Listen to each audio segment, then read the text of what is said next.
tout cas d'être présent aujourd'hui. Comme on vous avait un peu expliqué, le but c'est de parler un peu d'entrepreneuriat.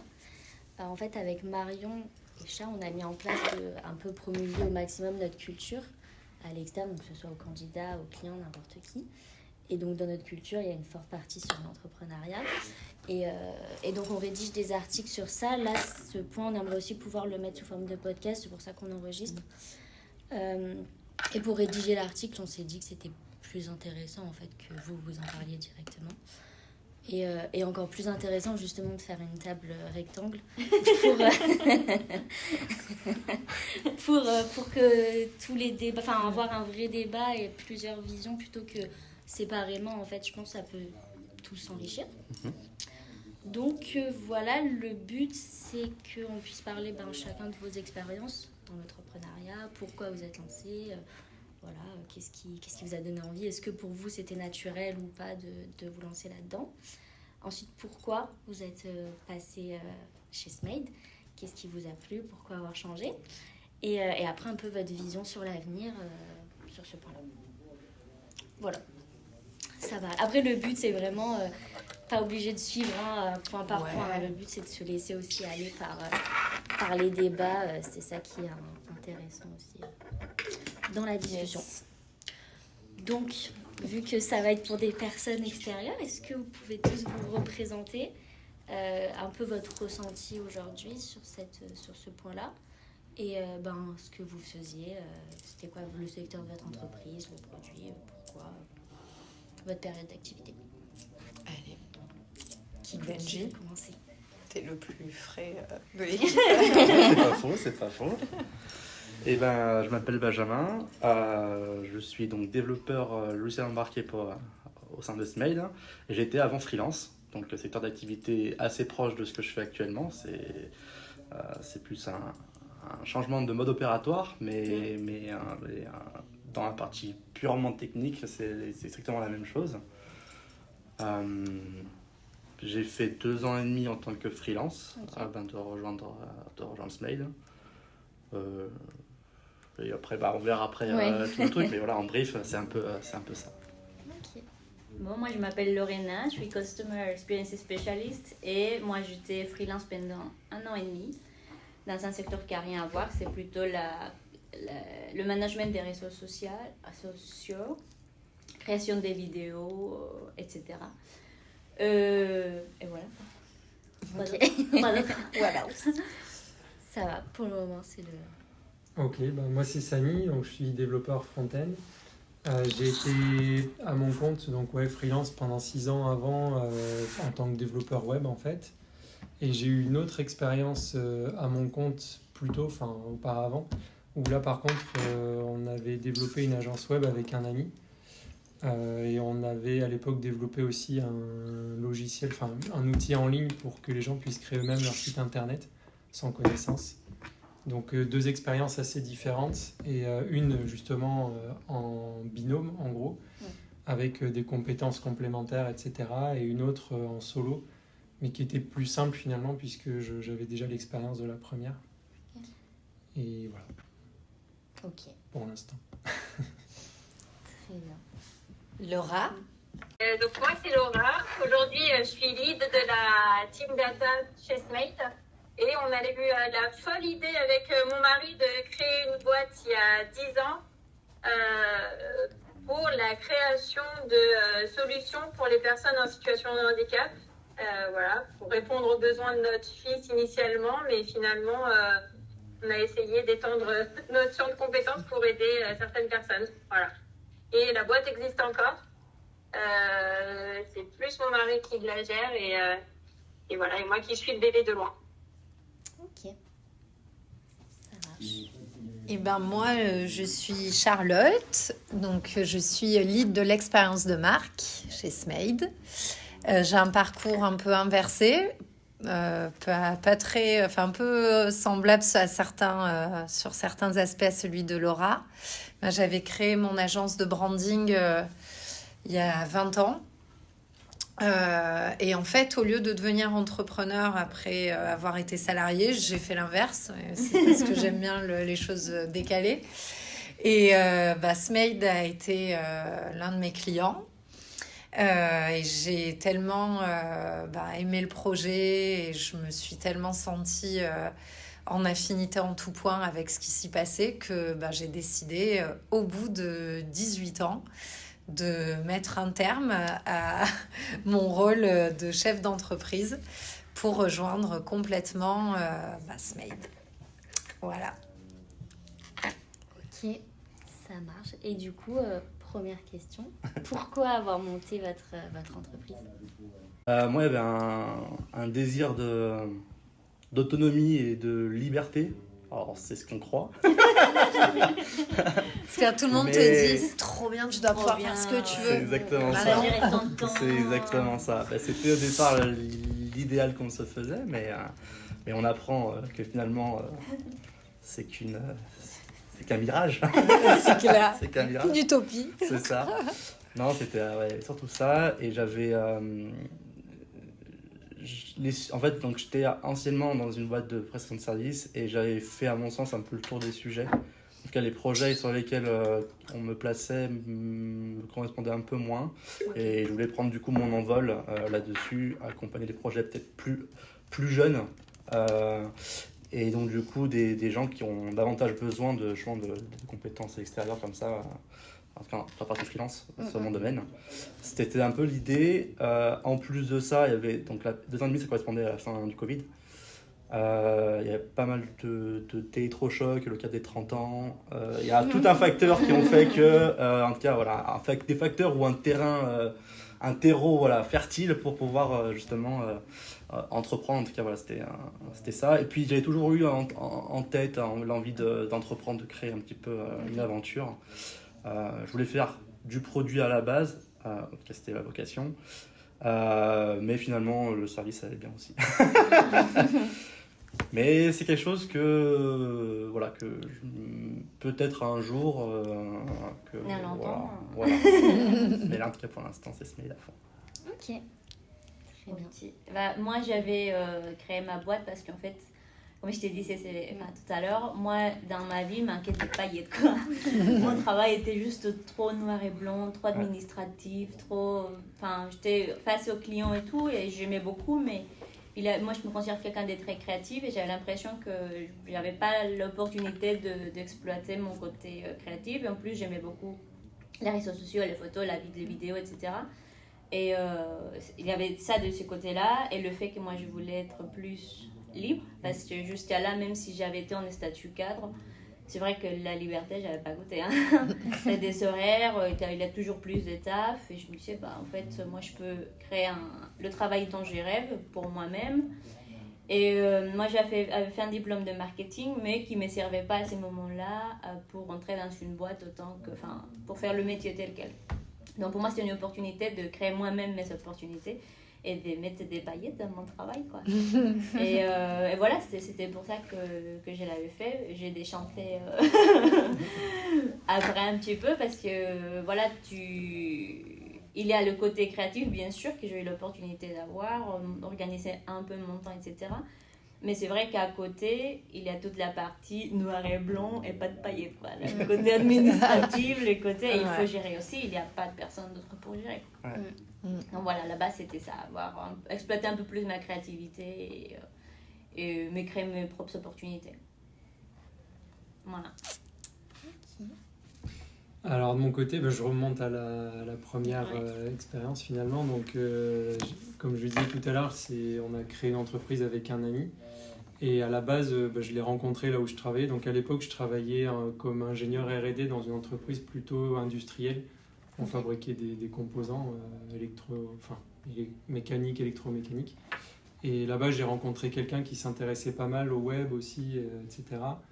Et on s'est dit, on pourrait apprendre un peu les technos, créer un site, faire quelque chose et tout. Et de fil en aiguille, on s'est dit, on pourrait créer une plateforme pour que les gens créent leur site eux-mêmes. Donc on s'est dit, dans 6 mois, ça sera plié. Voilà, donc on s'est lancé. 2 ans et demi plus tard, on commençait à avoir des clients. Et en parallèle, vu que il fallait quand même se nourrir, on a aussi proposé l'activité d'agence web. Donc création de sites internet, ce genre de choses. Un peu de communication, marketing. Et voilà, et en fait, ce qui m'a poussé, moi, à me lancer là-dedans, seul, je l'aurais jamais fait, je pense. Ok. À l'époque, j'avais pas forcément le tempérament pour le faire et ma situation, enfin, le travail que j'avais me convenait, mais c'est le fait d'avoir pu le créer à deux, quelque part, Partage. et aussi de savoir que celui avec qui j'allais le faire avait vraiment des compétences très complémentaires aux miennes. Enfin, je sentais que vraiment on pourrait faire une super équipe ensemble et je me suis dit, si je le fais pas, un jour je vais le regretter de ne pas avoir tenté l'aventure en fait.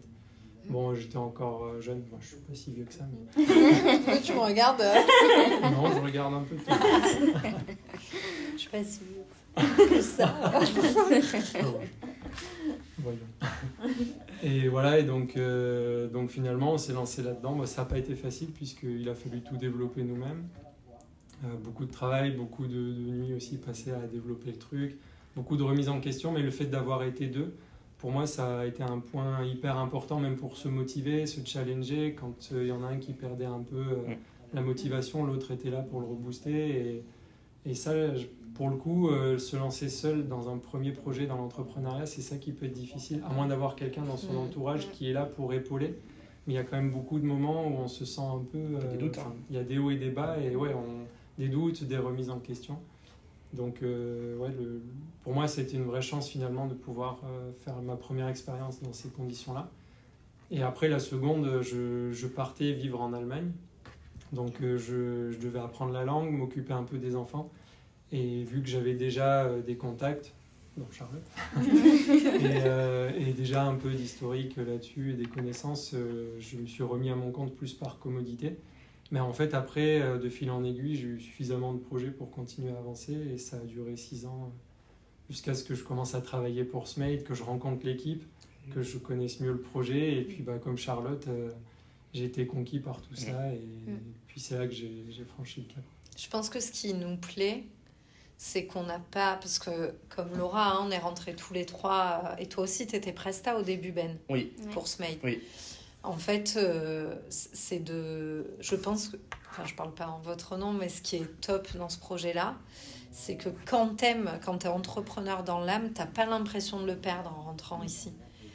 Et moi, souvent, je me dis, j'aurais jamais accepté de quitter ma boîte pour un projet qui n'est pas une dimension entrepreneuriale. Parce que ça m'aurait trop manqué, quoi. Oui. Ouais. Non, c'est vrai. Tu vas pas pour le confort, clairement. Enfin, et perso, moi, ça me va bien, mais... Non, mais complètement. C'est ce qui conquit, je pense, les entrepreneurs. Bah, surtout dans le cas où on voulait faire du produit, moi je pense l'idée de faire du produit c'est aussi ça, en fait on crée quelque chose tous ensemble, que ce soit nous dans notre passé ou maintenant avec Smade, c'est ça, c'est toujours l'action de créer, en fait, de créer quelque chose. Ça. Entreprendre c'est pas... C'est créer. C'est créer quoi. Puis il y a la dimension travail en équipe, moi aussi, qui m'a pas mal motivé, parce que autant dans ma première expérience, on était deux, et donc on était constamment en train de travailler ensemble, autant dans la seconde, j'étais seul. Donc même s'il y a beaucoup de contacts avec le client, il n'y a personne vers qui on peut se tourner pour avoir un conseil, sur qui on peut se reposer et autres. Et c'est vrai que d'arriver ici et de pouvoir travailler, même avec plein d'équipes différentes au final, puisque j'ai pas travaillé qu'avec les développeurs, ça c'était un gros plus dans l'autre sens, entre guillemets. Donc. Moi, perso, c'était une des raisons pour lesquelles j'ai décidé d'arrêter, ça et que j'avais pas assez d'argent. Hein. C'était la première. Mais après, c'était le fait vraiment que quand tu avais une opportunité un peu sympa et tu te disais, allez, je peux faire quelque chose vraiment de cool avec ça, tu es une seule personne, et tu as tes factures à gérer, tu as la partie blanc et noir. Et donc, du coup, tu dis, bon, ok, avec qui je discute pour voir si oui, si non, qui pourrait m'aider, comment on pourrait avancer. Donc, tu dis, en fait, je suis toute seule.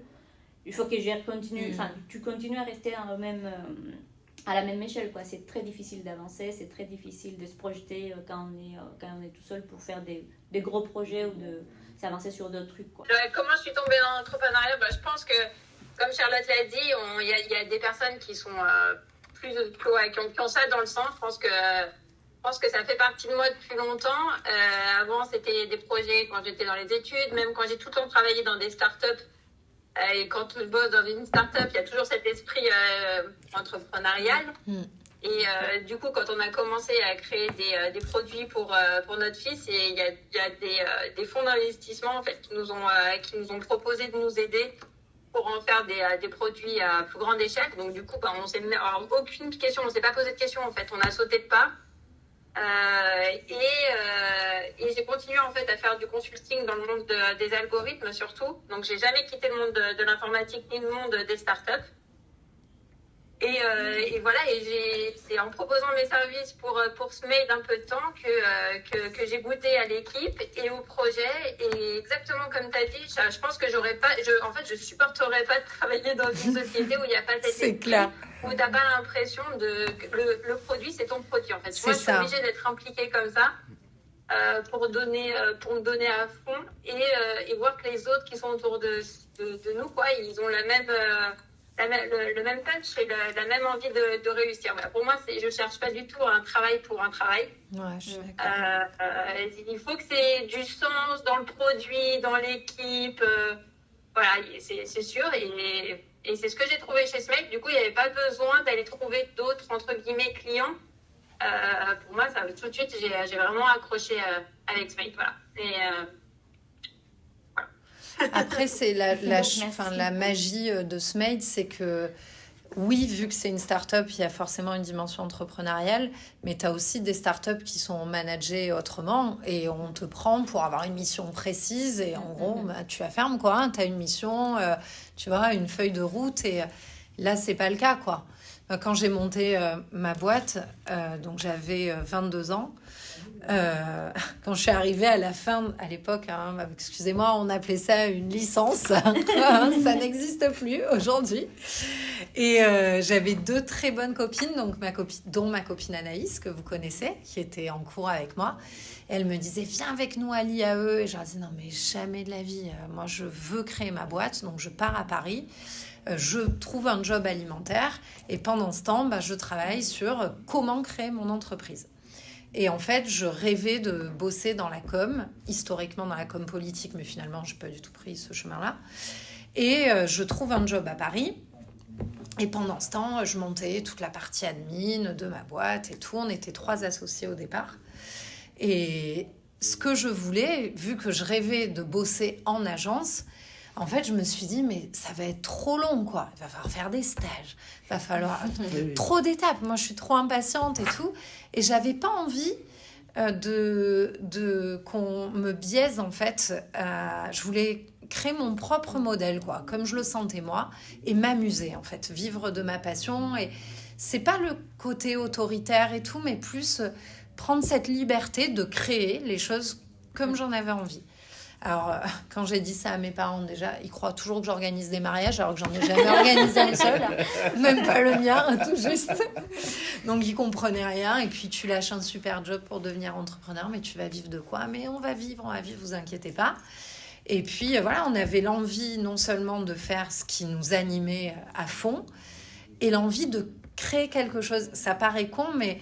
Moi, j'avais un peu l'obsession de contribuer au tissu économique de notre pays, quoi, et social. Alors, j'avais envie d'embaucher des gens, qu'on monte une équipe et tout. Et c'est ça qui m'a motivée. J'avais trop envie de ce côté. En fait, ce qui m'excitait, c'était la peur, quoi. C'était le risque, tu vois. Je sais pas ce qui va se passer et tout. T'es aussi barjot que moi, quoi. Maso, un peu, tu vois. Mais c'est ça, en fait. C'est ça, en fait. Quand tu commences une société, tu sais que tu vas galérer. Tu connais rien. Enfin, tu connais que ton domaine. C'est ça. Ton domaine, c'est 4% de tout ce qui est autour. C'est ça.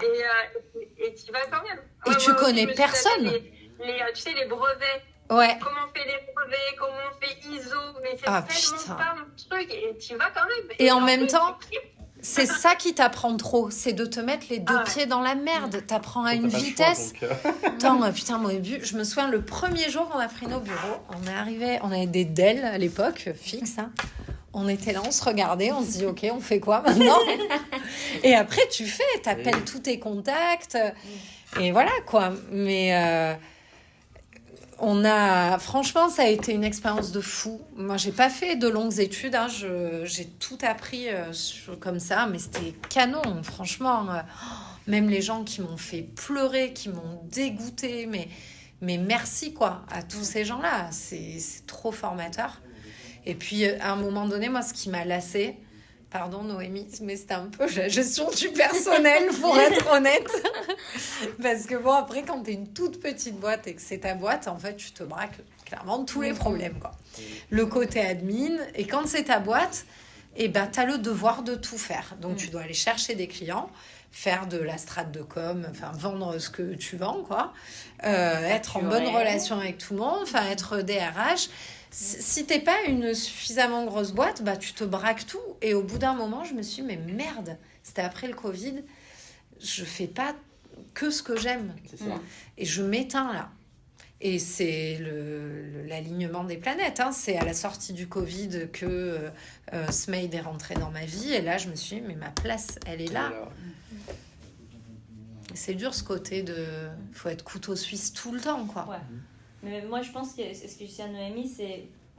Moi, le fait que j'ai... Enfin, pourquoi j'ai rejoint Smaid, parce que moi, déjà, je préférais 1000 fois faire un travail, un taf alimentaire et chercher à côté plutôt qu'aller dans une boîte où on te met, tu vois, dans un truc et tu fais ça et basta, quoi.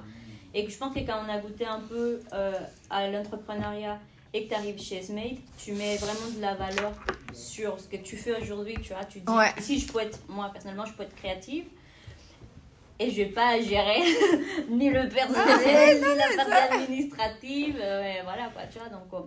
T'as un cadre, en fait, qui t'épanouit dans ce que tu sais faire de mieux. Mais je pense qu'on arrive bien à faire cette comparaison parce qu'on a été... on a fait les deux, quoi, tu vois. Ouais. Et peut-être pour les gens qui ont été que salariés, peut-être que c'est pas évident, je sais pas, c'est pas... C'est vrai que la partie, les à côté de ce qui est effervescent pour nous dans une boîte, finalement, il y en a quand même beaucoup en fait. Et tant qu'on ne le vit pas, on n'estime pas la quantité de travail. Et c'est un travail quotidien, c'est pas par phase, on continue. C'est quoi. vrai. Et puis il faut gérer les imprévus, c'est pas un chemin tranquille, loin de là. Donc, loin de là. Loin de là. Mais c'est ce que disait Laura, en fait, tu l'as en toi, quoi. Et c'est pas par hasard après que tu te retrouves dans un projet comme celui-là, quand tu as été entrepreneur. C'est que ça stimule un truc qui vit en toi. Et après, ceux qui sont comme ça sont pas meilleurs ou moins bien que ceux qui ne le sont pas. C'est juste qu'il y a une appétence quand même naturelle pour ce type de projet quand tu as une âme d'entrepreneur, quoi. Puis tu sens que tu peux être contributeur, en fait. Tu vois, c'est vrai, enfin... J'espère qu'en tout cas, j'apprendrai pas que je te mettrai des limites là maintenant. Mais j'ai l'impression que quel que soit le process, personne ne s'impose de limites. Tu vois, tout le monde a le droit de partager une idée. La bonne idée, la solution, elle peut venir de n'importe qui, on s'en fout. Même demain, j'en sais rien, si quelqu'un nous partage une idée à Lauré et moi sur un sujet marque, c'est pas parce que ça vient pas de nous que c'est pas la meilleure solution, au contraire. Et en fait, ce système hyper ouvert, je trouve que il te nourrit ton âme d'entrepreneur. Il te donne envie d'aller un peu regarder ce qui se passe en dehors de ton process et pourquoi pas partager, et de faire rentrer les autres dans le tien pour être, tu vois, dans l'émulation, quoi. Ouais, totalement. Parce que, est-ce que pour vous, du coup, c'était naturel donc d'après ce que j'ai compris, de monter votre boîte, mais est-ce que vous pensez que tout le monde peut ou pas avoir cette âme justement d'entrepreneur? Moi, je pense que tu nais comme ça, en fait. C'est inné. Non? Je pense que ça peut se nourrir, mais il faut quand même avoir une petite base, quelque chose, même léger, mais il faut quand même avoir un petit quelque chose quand même. Ok. Moi, je dirais que seul, pas forcément, mais en groupe, même 2, 3, en associé. C'est plus facile quand même de pouvoir se reposer les uns sur les autres. Après, il faut vraiment bien s'entendre parce que c'est difficile. Et je sais que pour ma part, la première expérience où on était deux, si on s'était pas parfaitement entendu, le truc aurait pété 1000 fois. Quoi. Et puis le truc à deux, c'est que c'est binaire en fait. C'est que s'il y a un dilemme, personne pour trancher. Personne tranche. Non, mais c'est une bonne l'actionnariat 50-50, c'est impossible. Justement, dans nos statuts, on avait pris une personne qui avait 1% qui était externe pour avoir un médiateur. et en se disant si un jour on tombe vraiment sur un désaccord, il tranchera et tant pis si ça convient pas, mais au moins on avance parce que Et oui. ça arrive que tu aies des boîtes qui sclérosent complètement parce que c'est 50-50. C'est clair, c'est une indivision, quoi. Ouais, mais après ils n'arrivent pas à prendre les décisions et il y a des boîtes qui coulent à Ouais, cause mais de bien ça. sûr. Mais je me souviens, mon comptable m'avait dit ça quand on avait rédigé les statuts. Il m'avait dit soit vous prenez... Parce qu'au tout départ, on était 3, mais notre premier associé, c'était un Joba. Pour voir, c'est trop drôle. On crée une première commande. Et en fait, il voulait, parce que j'avais créé le projet avec mon ex-mari, en fait. Et donc, lui, il nous voyait comme une entité. Donc, lui, Axel et moi, on était 50%, et lui, il était 50%. D'accord. Et il dit, bon, alors c'est bien. Il était con, putain, pardon, mais je me dis, nous, on était encore plus cons, hein, vraiment. Hein, comme quoi, 22 ans, t'as des choses à apprendre. Il dit, bon, là, on va signer notre premier budget, là, 20 000. C'est facile. Vous prenez 10, je prends 10. Je dis, non, mais enfin, Christophe, il y a des charges. Il faut payer un loyer, il faut qu'on paye nos logiciels, il faut qu'on paye notre matériel. C'est pas tu rentres 10 000, tu divises, quoi. Ouais. Ah oui. Et donc là, on l'a sorti, on sait ça va pas le faire. Il avait pas l'âme d'entrepreneur. Non, pas du tout. Il le voulait de salarié, quoi. Il avait les dividendes, mais... Non, il voulait être actionnaire. Et après, on a recréé des statuts à 2 et on a changé de comptable. Et je me souviens, il nous avait dit surtout pas d'association 50-50. Il y en a un qui prend 49, l'autre 51. Sinon, c'est Ah oui, blocage. voilà. Bon, après, c'est dur à choisir qui prend 51, qui prend 40, en tout cas. Moi, j'ai pris 51. Au final, j'ai tout donné. Je suis partie les mains dans les poches. Non, toi. Bon. Mais c'est vrai, t'as raison. Il faut bien choisir son associé. Hein. Ouais. C'est comme un mariage. Hein. Ouais. Pire. Bah, pire. Quand t'as les deux, quoi. C'est... Mais quand t'as les deux, alors, on parle pas. Ok. Et donc, quel est votre plus beau souvenir aujourd'hui en tant qu'entrepreneur? Moi, vraiment, et c'est le fait qu'il y ait des enfants qui puissent utiliser un fauteuil qu'on a créé de rien, voilà. Et qu'il n'y avait pas de solution avant, et un fauteuil roulant, en fait. Là, on vient de sortir un fauteuil roulant pour les tout petits. Et en fait, voilà, l'utilisation de la solution, elle enlève toutes les galères. Trop bien. Putain, nos souvenirs, ils sont géantes de le dire. Moi. Et quand j'ai rencontré mon premier chèque, Là, c'est ça, c'est moins concret, quoi. voilà. C'est... Je viens de casser tout. Rien à dire. l'aspect Il y a social.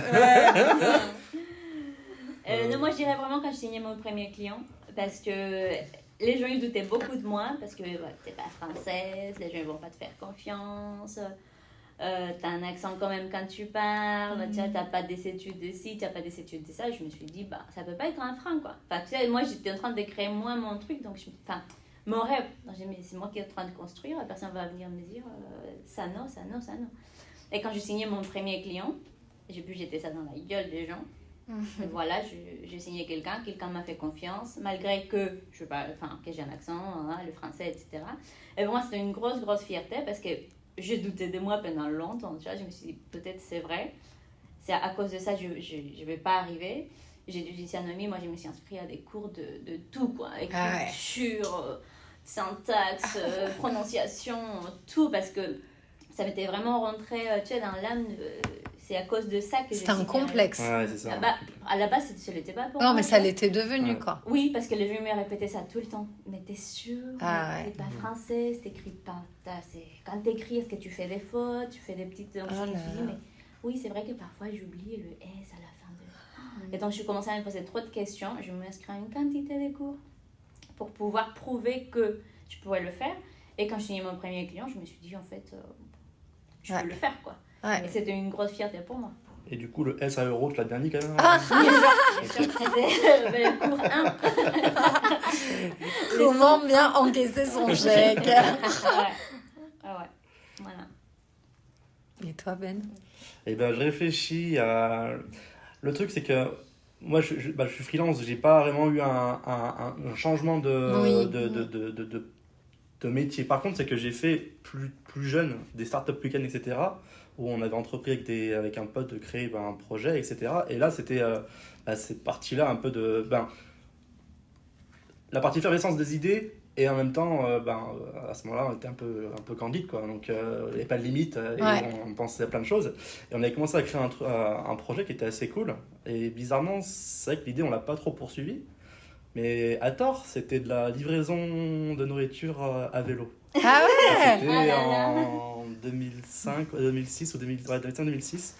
Donc, avant que Uber Eats et compagnie sortent. Donc, bon, on a eu Le flair, on a eu hein. du flair.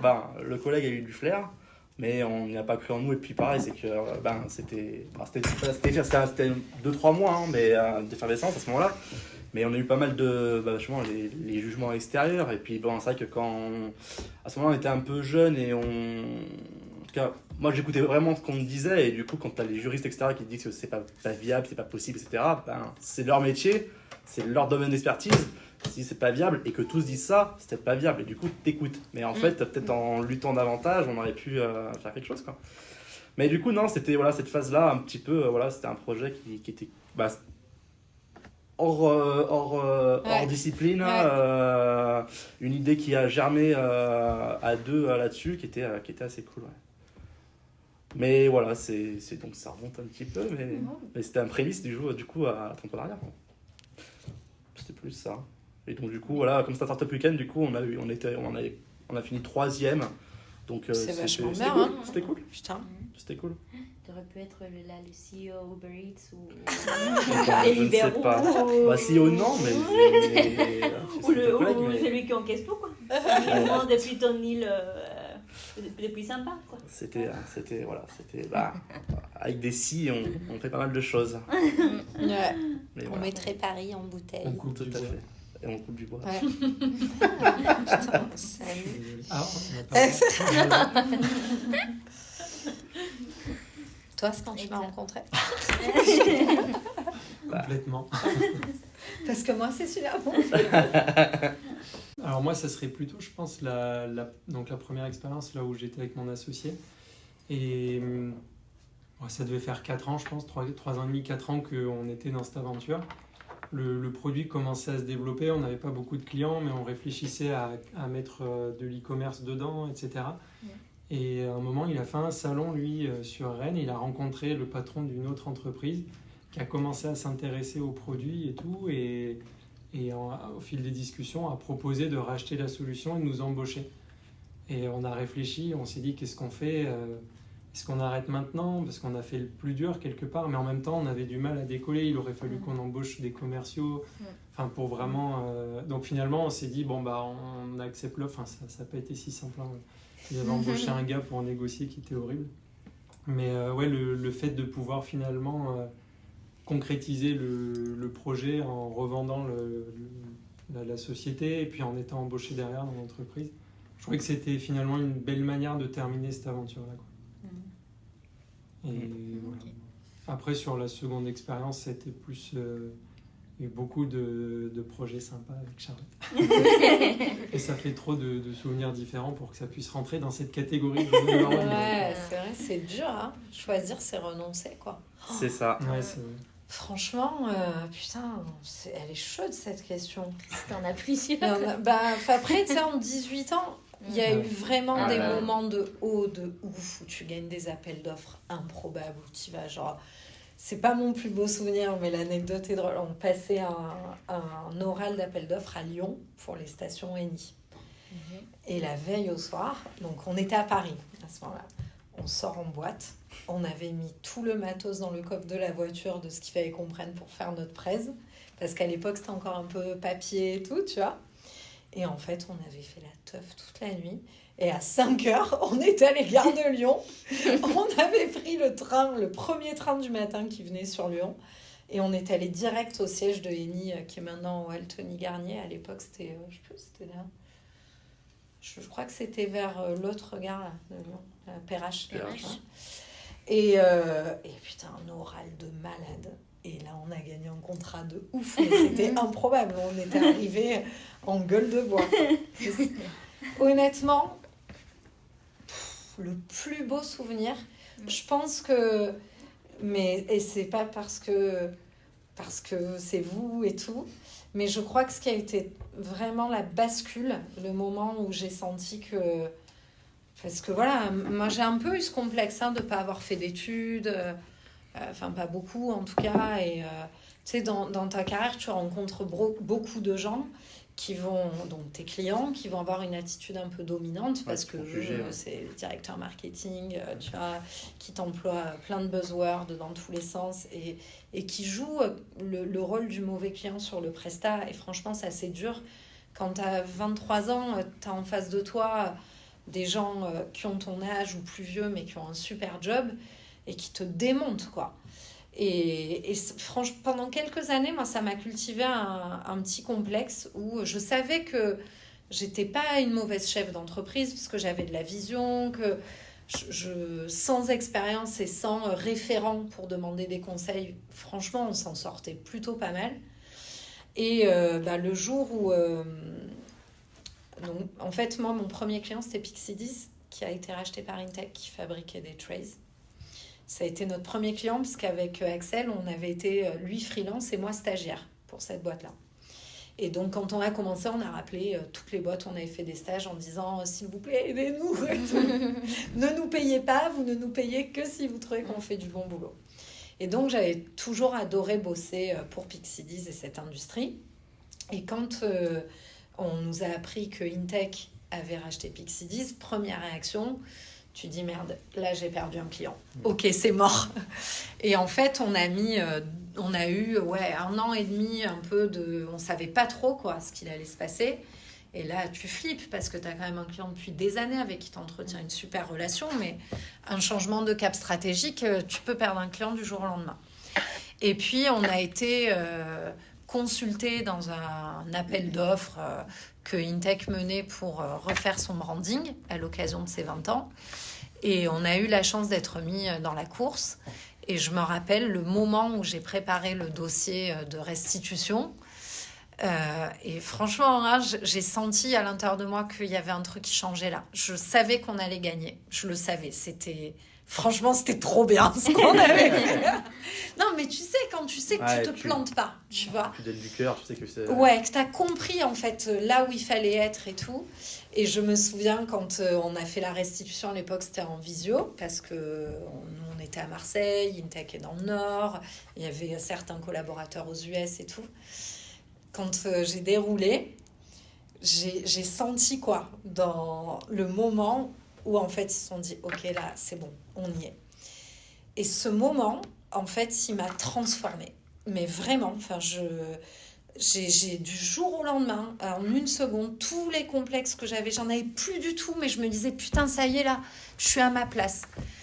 Et dans cette période, donc franchement je crois que c'est un de mes plus beaux souvenirs, mais quand on a su qu'on avait gagné, en plus j'étais à Paris dans la rue, je me rappelle, j'avais hurlé dans la rue, j'étais en pleurs, trop contente. J'étais allée me faire un super beau cadeau dans la foulée là, pour me féliciter. Et je me souviens, c'est la première fois que j'ai verbalisé que je pourrais partir pour autre chose si ça se présentait. Et à l'époque, j'avais dit à Axel, qui était mon associé, j'ai dit, tu vois, si un jour je dois arrêter l'agence, c'est pour bosser pour Intech. Eh ben écoute, Inch'Allah. C'était il y a combien de temps? C'était en 2019. Ah d'accord.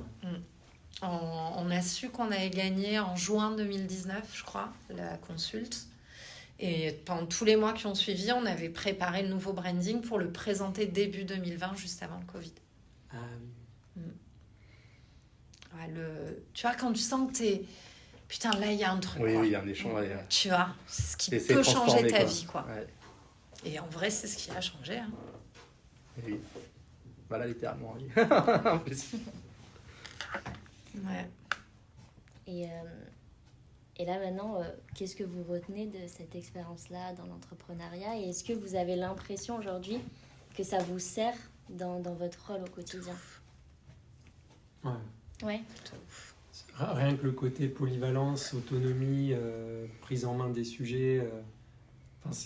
Moi en tout cas, ça m'a fait énormément évoluer, grandir, d'être à mon compte et de devoir gérer, comme tu disais Lauré tout à l'heure, toute la partie même facturation, comptabilité, gestion client. Enfin, en fait, tu es obligé de savoir tout faire quelque part. Et ça développe énormément de compétences dans tous les domaines. Donc, je trouve qu'après, on s'en retrouve vraiment grandi, quoi.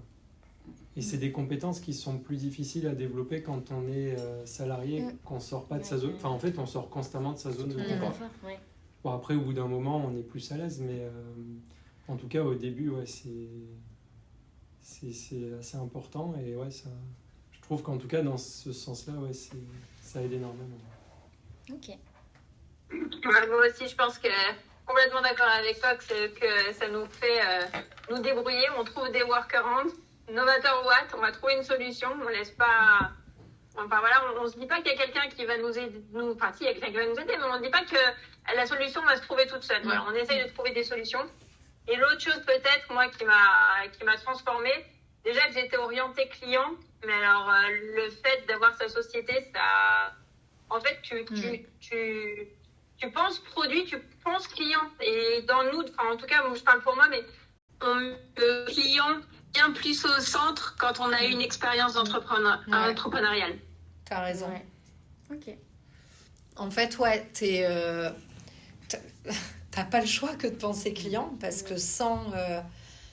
Mais la satisfaction client, elle passe pas par le fait de lui dire oui tout le temps. Et ça, c'est un apprentissage parce qu'au début, tu crois que c'est qu'en disant oui que tu vas gagner, alors C'est que dur, hein. non. C'est dur. C'est dur, mais Il faut avoir l'âge aussi Bien d'être sûr. crédible pour dire non, tu vois. Et mais c'est clair que tu comprends le sujet de la customer centricity, quoi. C'est indispensable. Je pense que ce qui est hyper utile, c'est que tu es confronté à la prise de décision en permanence. Tu es obligé de décider quand tu es entrepreneur. Tu peux pas être passif. Dire c'est un chemin qui est jalonné de décisions permanentes, simples, agréables, plutôt difficiles. Et le truc que tu dis, Samy, c'est trop vrai. En fait, tu es challengé en permanence, quoi. Tu n'es jamais dans une zone de confort. Tu peux signer le budget du siècle et le lendemain perdre un client qui était encore plus gros. Et en fait, tu remets les compteurs à zéro tous les matins, quoi. Et ce qui est bon là-dedans, moi, je trouve, c'est que franchement, si tu sais bien le prendre, c'est un peu ce que on se raconte très souvent, hein, c'est qu'il y a zéro échec. Chaque moment est une expérience nouvelle. Et si tu arrives à faire péter l'ego autour de ça, que tu t'en fous, que tu assumes d'avoir perdu un client aussi bien que d'en avoir gagné un, putain, mais tu fais des bonds de ouf, quoi. Et le dernier truc, c'est ce que tu dis aussi, j'en suis très très d'accord, c'est qu'en fait, t'es pas le côté zone de confort dont tu sors, et un peu polyvalent, couteau suisse, t'es pas enfermé dans une fiche de poste. Ouais. Et dans le fond, quand t'es entrepreneur, t'as pas envie de ça. C'est ce que tu vas chercher aussi. C'est aller apprendre, c'est la curiosité, l'aventure. Et ça, je pense que, enfin, en tout cas, c'est ce que j'aime chez Smade, quoi. C'est que parfois même, je deviens un peu schizo. Je sais qui je suis plus que ce que je ne devrais l'être. Mais c'est trop bon de sentir qu'on peut continuer à se challenger, quoi. Mais est-ce que aussi c'est pas avoir une double pression justement quand t'es... Ah non. Quand t'es entrepreneur, vraiment tu te mets une pression beaucoup plus importante que... parce que justement, apprendre à pas avoir peur de l'échec, parce que je sais pas si... En vrai, je crois que c'est naturel. Tu t'en fais une force, quoi. Ok. De toute façon, t'en as beaucoup, hein, plus que des réussites en vrai. Et t'as des petits échecs et d'autres... Putain, moi je me souviens un jour, le téléphone qui sonne, c'était un client qui faisait 200 000 euros de budget annuel. Du jour au lendemain, la boîte a été fermée. Et là, t'es salarié, tu te dis, putain, comment je vais les payer là ? Mais tu trouves en fait, et c'est ce que dit Laura, t'es condamné, mais dans le sens positif, à être en mode solution. Tu peux pas focaliser sur le problème, t'as pas le temps. Donc, en vrai, t'as même plus le temps d'avoir la pression. Alors oui, t'as la responsabilité de devoir faire vivre des gens, les exalter, exalter tes clients, les satisfaire, te faire du bien aussi. Mais c'est plus une responsabilité et une espèce d'adrénaline qu'une pression qui te noue. Perso, moi, ce qui m'a fait le plus souffrir, c'est de ne pas pouvoir faire intégralement ce que j'adorais faire. C'est d'être un peu polluée par... là où clairement j'étais nulle, quoi. Ouais. Non, mais c'est vrai. Et tu dois quand même le faire, même si t'es nul. Hein. Oui. Ouais, je suis d'accord. Ouais, parce que de base, quand vous avez construit une start-up, c'est plus par votre entreprise, par passion de quelque Ouais. chose et on se rend pas compte derrière de tout l'aspect justement qui est caché. Caché et c'est ce que... Et puis pareil, la partie passion, c'est ce qu'on fait facilement, donc on ne crante pas. Et du coup, on se rend compte davantage des autres côtés, en fait, des parties qui sont un peu plus piquantes, qui sont un peu moins, Ouais. on est moins confortable. Donc du coup, on retient beaucoup cette partie-là, même si temporellement, prend peut-être moins de charge mentale, pas de charge mentale, mais moins de temps à l'effectuer, mais elle prend plus de charge mentale parce que déjà, on est déjà dans une zone de confort. Et puis, c'est pas le plaisir, entre guillemets, c'est un peu la corvée, mais il n'y a pas Ouais. le choix. Ouais, Il y c'est a pas le vrai. choix. Et c'est peut-être quelque chose dans laquelle t'es pas bon non plus. Non, C'est mais c'est ça. pas bon non plus, bah oui. Hein, Bah, moi, fait, par exemple, de fait, quoi, l'effet de la vente, moi j'étais commerciale et tout, mais moi je déteste. Ah Moi ouais. je ne supporte pas aller vendre quelqu'un. Je dirais bonjour. Ça m'insupporte. Et en plus, je devais le faire par écrit, tu vois. Je devais envoyer des messages et tout. Et moi, ça me saoulait trop. Mais c'était. En fait, moi, C'est quand j'avais. indispensable. Ouais, voilà. Quand j'avais réfléchi à mon truc, mes paillettes et tout, j'avais pas réfléchi à la vente. Mais en fait, tu cherchais à vivre plus de ta passion en Oui. faisant ça, Et- Oui. dans le fond, tu vois. Oui. Mais tu vois, mais c'était vraiment. Enfin, et je pense que c'est quelque chose qui nous apprend l'entrepreneuriat, c'est. Tu dois continuer à apprendre, tu vois. Ouais. T'es pas bon dans ça, bah peut-être tu vas pas devenir la meilleure meuf dans la vente, mais tu vas y aller, tu vas chercher. Moi, j'ai cherché des cours, des solutions, des approches, tout. Maintenant, il faut facturer. Bah, je ne sais pas facturer. Bon, voilà. Maintenant, tu vas... Donc, voilà, tu vas vraiment dans l'avant. Je pense que chez S-Made, c'est quelque chose de cool aussi parce que tu peux toucher à plein de choses. Moi, perso, je retrouve ces côtés créatifs que je voulais avoir quand j'ai lancé ma boîte. Et en même temps, j'arrête pas moi, j'adore apprendre. J'ai un truc, j'aime bien apprendre un livre, ou un cours, etc. Et je pense que chez S-Made, on a l'opportunité quand même d'aller plus loin. Quoi, Ouais. hein. Moi, j'ai travaillé dans des startups où tu n'as pas l'opportunité d'aller plus loin. Oh, mais ça, tu vas qui est- jusqu'à là. Et dès que tu essayes de proposer quelque chose, t'es qui déjà. Donc, je pense que chez S-Made, il y a cette ouverture. Ouais. Bien sûr, ouais. Cette ouverture de dire, pas uniquement on te pousse à aller plus loin, mais on te permet vraiment d'aller Ouais. plus loin, Ouais, et la de place. chercher des solutions et Ouais, il y a un terrain Oui. fertile pour ça. Et je pense que ça, c'est vraiment rare. Je pense pas que ça se passe Ouais, comme c'est ça dans toutes les boîtes. Hein. Ok. Voilà. Parfait. Et au contraire, est-ce que vous avez eu des freins à vous dire j'abandonne un peu tout ce que j'ai construit avant pour aller dans une entreprise? Qu'est-ce qui aurait... Tu veux dire, qu'est-ce qui aurait pu nous est-ce nous que- retenir Ouais. dans ce changement? Exactement. Moi, c'est un peu le bébé, quoi. Tu vois, c'est un truc qu'on a toujours voulu et qu'on crée. Et puis, ça se passait pas si mal que ça. Donc, tu vois, c'est L'abandon un peu. l'abandon, quoi. Mm. Et parce que, j'ai pas fait pas très longtemps, mais tu te fais tes stylos, tu vois, non, mais ça perd à rien, Tu mais, crées ta marque, quoi. mais en vrai, je sais pas, moi j'étais trop content d'avoir mon premier stylo à mon effigie avec ma marque et tout, d'avoir mon polo à ma marque, ça c'est rien. Mais Non, en c'est vrai, énorme. je trouve ça trop cool, quoi. Ouais.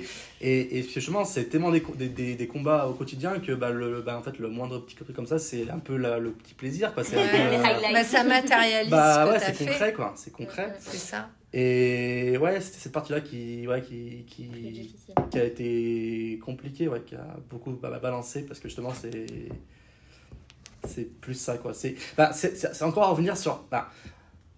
C'est marrant parce que du coup, c'est un peu antagoniste un petit peu à ce qu'on dit jusqu'à maintenant, c'est que j'avais commencé à concevoir du coup une zone de confort dans ma boîte. Ouais. Et du coup, c'est de retrouver une zone d'inconfort en la quittant, en fait, finalement. Et du coup, c'est ce qu'on cherche tout le temps. Ouais, c'est vrai. C'est Et vrai. du coup, la raison. On cherche toujours à se faire du mal. Ouais, c'est ce que je veux dire. C'est vrai. La passion, c'est ça. hein. Et bah oui. C'est aller stimuler le manque en permanence, quoi. Ouais. Non, moi je crois que en fait j'avais l'impression d'avoir. Fais le tour. Mais je comprends ce que tu dis. Hein.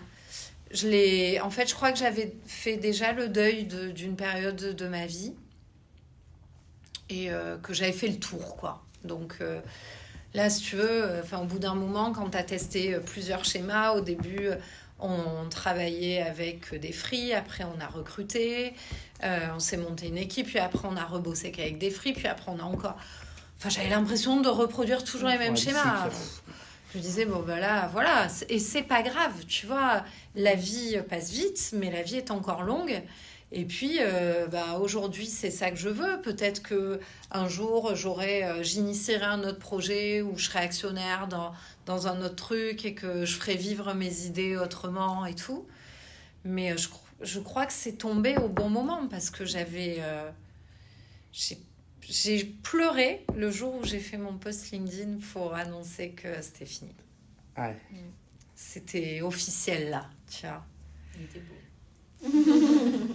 Je pleurais en l'écrivant. En fait, tu sais, le chapitre se ferme. Et tu vois, là, je pense que tu as un achievement que tu as cité que j'ai pas fait. Et je pense que c'est aussi une des raisons que j'ai eu du mal, c'est le fait d'embaucher, de créer de la valeur, de créer des emplois, quoi. Ouais. Bah, c'est pareil, quand tu as envie d'entreprendre, tu as envie de créer... Bah, en tout cas, moi, c'est mon côté, Ouais, c'est c'est de clair. créer des choses, quoi, et de vivre à la fois une aventure aussi humaine. Ouais. Et du coup, c'est aussi la raison qui me dit, j'ai pas encore fait cet achievement-là, même si c'est pas forcément un but en soi, mais bien sûr. indirectement, créer une boîte que pour soi, c'est un peu égoïste et en tout cas, moi, ça m'a suffi ça. C'est un truc que j'aurais bien aimé, du moins, Mais tu sais, d'embaucher regarde des ce gens. que disait Jean-Marc, hein. Faut déjà bien se guider soi-même, tu vois. Oui. Non, mais Oui, c'est oui. vrai, quoi. Oui, oui. Bah, C'est un gros challenge, tu vois. Déjà, j'ai du mal à me guider moi-même. non, mais c'est pareil. Pour ça, en 2 ans et demi, j'ai pas pris, j'ai pris mon temps. Et puis, pareil, il faudra plutôt assurer les arrières, entre guillemets, parce que après, t'as quand même passé de 1 à 2, t'as déjà les charges qui est double. Donc, déjà, c'est, voilà. Mais à vision, moins, du coup, il n'y a plus de vision, du coup. Mais si je me replongeais il y a 1 an et demi à l'arrière, c'était la vision, à 4-5 ans, j'aurais bien aimé, avoir des Monter locaux ta dédiés, team. créer 2-3 personnes, avoir 2-3 personnes, tu vois, et de créer ensemble un truc, quoi. Ouais, c'est cool. Mais ça, C'est justement, une ouais, expérience. c'est un achievement que moi, je pense que je m'étais donné en tête, que j'avais pas, et du coup, j'étais là, j'ai pas encore vécu ça, et du coup, c'est une petite réserve, je suis là, mince, j'aurais peut-être, est-ce qu'on tente ou pas Ouais, non, c'est clair. Mais bon, après... Mais c'est aussi la raison pour laquelle je suis venu, c'est que du coup, il y avait tout ça ici, donc pourquoi Ouais. s'embêter à le concevoir alors que... Alors que tout est servi, là. Non, mais oui, en vrai, c'est ça aussi, quoi. Il y a aussi le côté un peu où on crée des affinités avec certains clients. Je dis certains parce qu'il y en a, on n'en crée pas du tout. Ils nous manqueront jamais. Ouais, on a connu notamment avec Charlotte certains dont on se passe. Et c'est vrai que quand on travaille plusieurs années avec les mêmes personnes et tout, le fait d'arrêter cette activité et de leur dire je peux vous recommander quelqu'un, mais voilà, c'est terminé, ça peut... On a un peu l'impression aussi D'abandonner. d'abandonner et tout.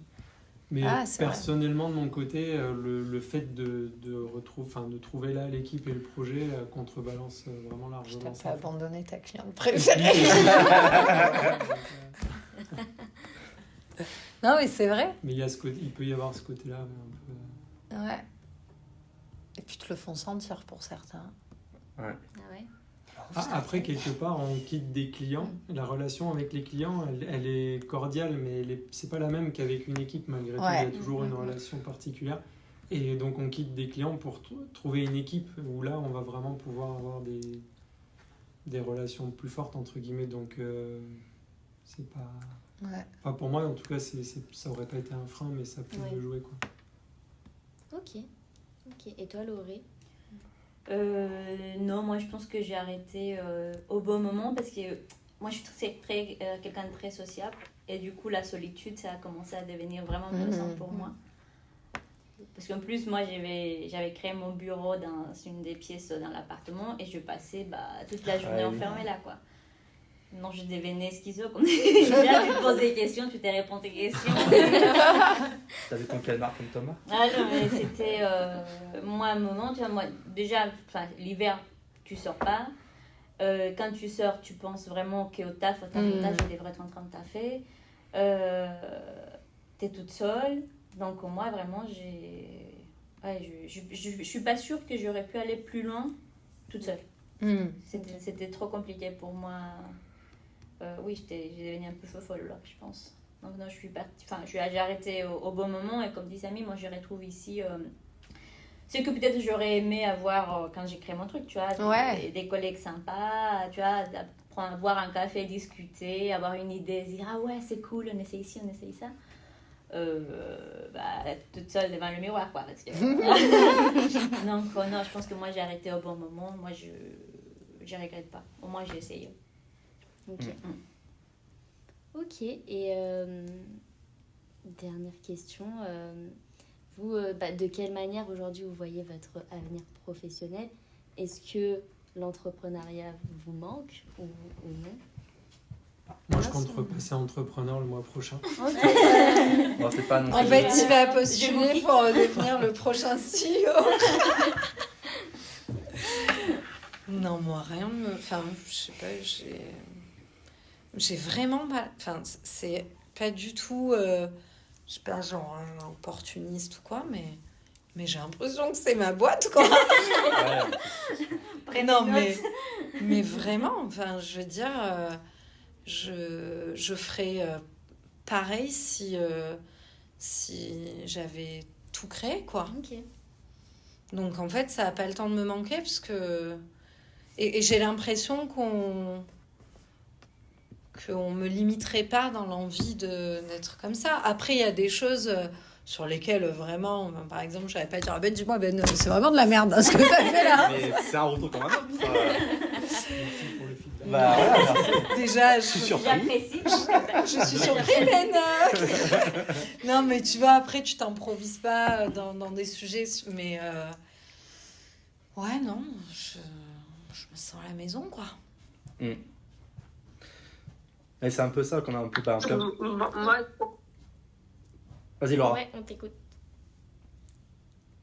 je pense que on reste quand même avec l'âme d'entrepreneur quoi qu'il, et quel que soit le format que ça prend, on reste entrepreneur. Par exemple, moi, j'ai remis un peu mon énergie entrepreneuriale dans Tom. Et je suis sûre que vous, que ce soit projet, ça peut être personnel, construire une maison, enfin peu importe, on a cette Ouais, t'as énergie raison. en fait. Créatrice. J'ai créé un groupe de rock. là. Créatrice, ouais. Ouais, t'as raison. Non, On mais peut pas c'est vrai. s'empêcher de créer des trucs, quoi. Mm. D'avoir des projets tout le temps. Ouais, faut toujours recommencer quelque chose. Non, mais c'est vrai, de nouveau c'est et- trop vrai. Moi, tous les jours, je me dis, putain, j'aimerais bien inventer ça et tout. Mais en fait, maintenant, j'ai pas envie de refaire les erreurs du passé en me disant, si demain j'ai une idée, c'est moi qui fais tout. Non.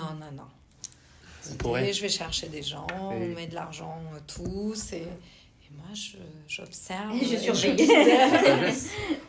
Je vous Ouais. Tu voulais dire quoi, Ben? Et je sais plus. Ouais, pardon. Non, mais... En fait, moi, voilà, ce que j'ai cherché au début, c'était un peu exploiter ma créativité et avoir l'opportunité de toucher un peu à tout, les vidéos, machin, etc. Moi, je le retrouve ici. Moi, chat, elle me permet de faire plein de trucs et tout. Donc, ce que je cherchais dans l'entrepreneuriat, je le retrouve vraiment chez Smade. Donc, aujourd'hui, personnellement, ça me manque pas. Et comme dit Laura, moi, j'ai toujours des trucs à côté pour exploiter un peu plus ma créativité dans d'autres secteurs qui ne rentrent pas forcément dans le cadre du travail. Mais mon âme d'entrepreneuse, moi, je sais que j'ai pu aller loin ici chez Smade, quoi. Donc, ça règle. Non, toujours pas. Non, mais comme je suis arrivé fraîchement, j'ai pas de... Ouais, j'ai mis déjà bien 2-3 mois à me déconstruire sur cette partie-là. Ouais, c'est donc vrai, pour ça. l'instant, en fait, pour moi, c'était une déconstruction, Ouais. entre guillemets. Et du coup, voilà, 2-3 mois franchement, à me remodeler pour rejoindre Smade. Mais du coup, pour l'instant, c'est pas du tout prévu, loin de là. Donc, non, Ok. Mais je ne t'interdis rien, hein. Peut-être qu'un jour ça reviendra. Ouais, voilà. c'est ça, Mais c'est comme, c'est pas comme linéaire, quoi. c'est comme vous disiez, c'est qu'ici il n'y a pas de limite. Donc en Ouais. fait, il n'y a pas de limite. Donc on fait comme si C'est c'était ça. notre bébé, entre guillemets. Donc, et de toute façon, c'est ce qu'on nous demande en fait. Donc le jour à des limites, voilà, Peut-être, là, t'as raison, c'est là qu'on- on verra. Mais s'il n'y a pas de limite, Mm. il n'y a pas de limite. Et en plus, comme on est une équipe, franchement, dans chaque domaine, le premier jour que je suis arrivé en tant que freelance, j'ai halluciné par les compétences que chacun avait. Et du coup, les zones où j'étais en inconfort, il y avait quelqu'un qui était expert dans cette zone-là. Donc là, c'est royal, quoi. Ouais. C'est royal. Et du coup, c'est ça. C'est que donc, sur tous ces aspects, pour l'instant, Ouais. je suis là, ouais, non, je suis bien. J'ai pas envie de revenir en arrière là-dessus. Ouais, puis on a vraiment l'impression d'être partie prenante dans le projet. C'est ce que tout le monde disait un peu depuis tout à l'heure, mais on a vraiment l'impression d'être co-constructeur de tout, de l'aventure, de la solution et tout, et plus l'aventure humaine. Enfin, moi, en tout cas, ça me manque pas du tout. Parce qu'il y avait aussi le côté un peu solitude. Hein. Ouais. Bosser tout seul tout le temps, c'est... Ouais, comme tu disais, les contacts avec les clients, c'est pas. Alors, dire que ce ne sont pas sincères, c'est faux, parce que c'est quand même sincère, mais il y a quand même un frein ou une barrière que tu crées forcément, parce que ça reste des clients. Et quand tout va bien, c'est bien, mais quand tout va mal, voilà, il faut quand même qu'on se protège, lui et nous, quoi, c'est dans les deux sens. Mais ouais, moi, pareil, en tant que freelance seul, heureusement que j'ai un pote qui est aussi freelance, et du coup, on échangeait assez souvent pour. Voilà, donc on était distants physiquement, mais on était chacun dans son côté créer son aventure, mais voilà, mais sans carrément, si j'avais pas ce soutien là, moi c'était jamais j'aurais pas franchi ça. Moi le travail seul, c'est un truc qui m'angoissait, quoi. Ouais. Moi que j'aime autant parler, je me souviens un jour je me suis dit mais je vais passer genre 7 heures en silence, quoi. Mais 7 heures en silence aussi. Mais tu vois, j'avais dit un truc à ma chaîne. T'avais pas imaginé mais c'est marrant. Non, mais tellement tu passes du le temps. chien juste parle. T'avais l'écho dans la maison. Non, mais tellement, j'ai commencé à faire la voix de ma chienne et tout. Ça va et tout. Ouais, parce que je me disais, mais je. Ah, tu deviens neurasthénique, hein? Non, mais c'est vrai. Mais je passais trop. Tu sais, les silences de l'appartement. Et quand je disais un truc, je disais, mais je passais genre 7 heures sans parler, quoi. Et ça me choquait vraiment parce que je parle beaucoup, voilà. D'une. Non. Heureusement que j'avais mon ficus avec qui discuter, moi. Ça aurait été triste. Ah ouais. Justement, quel conseil aujourd'hui, avec l'expérience que vous avez eue, vous donneriez à quelqu'un qui veut se lancer dans l'entrepreneuriat ou qui veut choisir une entreprise, mais qui a cette âme d'entrepreneur? Je ne sais pas si vous comprenez un peu la question. Déjà, de bien cerner, donc, s'il veut être entrepreneur, si tu le sens au fond de toi, faut y aller. Okay. Ouais. C'est évident, quoi, parce que t'apprends trop pour te priver de passer à côté. Ouais. Et si tu veux trouver un projet dans lequel tu vivras ces moments d'entrepreneuriat, même si tu l'as pas été avant et donc c'est compliqué de comparer, mais si tu sens que tu aspires à ça, c'est bien analyser le projet dans lequel tu rentres, être sûr qu'il n'y ait pas trop de cloisonnement, Enfin, c'est pas pour tout ramener à Smaid, hein, mais c'est vrai que les valeurs qu'on prône, elles sont vraies, elles sont vérifiées. Je veux dire, on prône l'autonomie et la collaboration, on prône la liberté et la responsabilité. Donc d'être sûr que les valeurs collent à ta vision de l'entrepreneuriat, être sûr qu'elles sont vraies, vérifiables dans le projet que tu cibles, et sentir un peu les gens, quoi.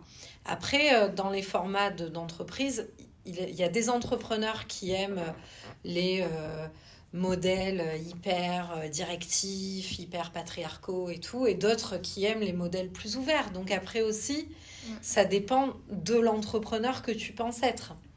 Mais c'est clair que si tu as envie d'être entrepreneur un jour dans ta vie, il vaut mieux bosser dans une petite... Je vais prendre la cosmétologie, par exemple, comme domaine. Il vaut mieux bosser pour une petite marque qui se lance que d'aller chez L'Oréal, quoi. Ouais. Chez L'Oréal, ils ne cherchent pas des gens entrepreneurs dans l'âme. Ils cherchent des gens très, très bons, mais qui ne vont pas souffrir de ne pas avoir de décision à prendre ou de ne pas être consultés pour certaines décisions, qui vont être très heureux qu'on leur offre ce cadre quand même dingue, hein, parce que le cadre est assez fou, mais qui vont pas chercher à se challenger dans la direction de l'entrepreneuriat, quoi. Ok. Donc privilégier le projet qui te ressemble, en fait. Est-ce que vous avez... Ouais, je dirais aussi être quand même lucide sur la partie des à côté à faire en plus du travail qu'on prévoit de faire. Quelle que soit l'activité, il y a toute cette partie administrative, comptabilité, gestion et tout. Il ne faut pas C'est pas que du s'arrêter à fun, ça. quoi. Mais il faut savoir que c'est quand même une bonne partie du temps d'activité et si possible, bien se renseigner avant, peut-être se former un peu, etc. Et surtout être hyper, j'allais dire débrouillard, mais aller chercher les infos, les solutions, tout ça. Ce que disait Laura, c'est clair. Et pas... Ouais, moi, Pardon. Je dirais ce que tu as dit tout à l'heure. À mon avis, pour être entrepreneur, c'est vouloir gagner sans avoir peur des échecs. C'est clair, c'est exactement ça. Vachement, t'apprends avec les échecs, hein. Mais Clairement, grave. c'est là que c'est plus formateur. Bien C'est sûr. quand t'es face au précipice que t'as pas le choix et tu te démènes pour trouver une solution et du coup tu trouves une solution Ouais. que t'as pas le choix. Et puis quand tu tombes, t'apprends à te relever et en fait c'est la meilleure des écoles, quoi. Oui. Je veux dire, si tu tombes jamais, en fait, le jour où tu tombes, ça fait encore plus mal. Et oui, Parce que t'as jamais eu mal avant. c'est ça. Et à force, t'as plus mal. Donc ça devient des Voilà. expériences et plus des échecs. Bah moi je dirais, peut-être c'est un peu naïf, mais vraiment de croire en toi, quoi. Si toi tu crois dans ton projet, si toi tu penses que c'est la bonne voie, que c'est comme ça, bah c'est ta boîte, c'est ton truc. Si tu tombes, bah c'est toi qui tombes, bah si, quoi. De ne pas trop écouter les autres parce que forcément les autres ils projettent leur peur. Exact. Donc vraiment de croire en toi. Malgré ce que le monde dit, quoi. Parce que les gens ont toujours... Il faut pas trop écouter, c'est vrai ça. Ouais, les gens ont toujours quelque chose à dire de toute façon. Bon. Puis ils ont tellement peur qu'ils Ouais, te en plus, le bah oui, tu vas transfèrent, quoi. galérer, bah je le sais. Voilà, quoi, tu Merci. m'apprends rien. Voilà, et si quelqu'un cherche un travail plus dans un cadre, dans un CDI et tout, machin, je dirais vraiment que ça colle à tes valeurs, d'une, et de deux, ne pas accepter moins de ce que tu as envie, quoi. Tu vois, si tu as envie... Moi, j'avais envie vraiment d'une boîte où je puisse apporter quelque chose de mes connaissances, etc. Mais vraiment qu'on m'écoute, quoi. Qu'on m'écoute et qu'on m'accompagne. J'étais prête vraiment à travailler chez Monoprix, hein, avant que tomber dans une boîte lambda. Donc vraiment de foncer, de chercher, de ne pas aller n'importe où. Parce que t'as peur, parce que peut-être que c'est ça, peut-être qu'après... Non, si dès le début, c'est pas ce que tu cherchais, si dès le début on dit bon, on verra, faut pas le faire. Voilà, Quand il y a un doute, il n'y a pas de doute. il n'y a pas de doute. Exact. Ouais, faut apprendre à se connaître aussi. Ouais, pour, grave. Mais je pense Faut que choisir, l'entrepreneuriat grave. était beaucoup à ça. Hein. Mm. Ouais. Et puis c'est ça, c'est que maintenant, en fait, quand t'es seul face à tout, donc quand t'es salarié, tu peux te mettre derrière quelqu'un en fait qui fait l'interface et du coup qui prend ta décision pour toi, qui peut, tu vois. Là, t'as pas le choix, donc tu t'es livré à toi-même en fait. Et donc du coup, il faut être prêt à ça, quoi. Parce que tu seras confronté à ça. Ouais. Et donc voilà, si déjà par défaut tu restes un peu de ta réserve, tu restes un peu discret et tu vas pas vachement être acteur de tes décisions, de tes choix, ben c'est compliqué, quoi. Ouais. Et surtout qu'en tant que... Enfin, les gens qui ont une âme d'entrepreneur, je pense que quand t'as pas le choix, ou tu peux pas décider, tu peux pas participer, on t'écoute pas, on s'éteint facilement, tu vois. Tu vis pas, quoi.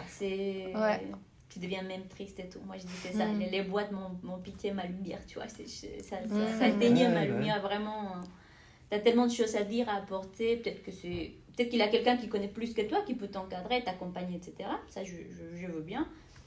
Mais il y a des boîtes où tu peux même pas t'exprimer. C'est vrai. Et tu es là de 8h30 ou 9h du matin jusqu'à 18h lundi, vendredi. Et t'es qu'un meuble, quoi. Enfin, franchement, T'es un numéro, quoi. Oui, Et si demain c'est quelqu'un d'autre, voilà, on s'en fout. c'est triste. C'est triste.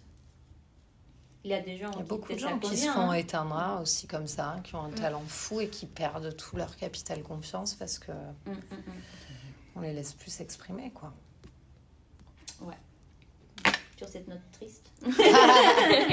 Et déprimante. Bon, enfin, c'est pas comme ça qu'on vit les choses ici, hein? C'est Non, pas vrai? Non, pas des numéros. Merci beaucoup. Ouais, Merci Super. à vous. Trop intéressant. Merci. J'espère que ce podcast aura plein d'écoutes. Ouais, on va se créer une chaîne du coup. Grave. Ah ouais, sur Spotify. Bye tout le monde, merci beaucoup. Bisous Laura. Laura. Bye, Ciao. bye. Salut.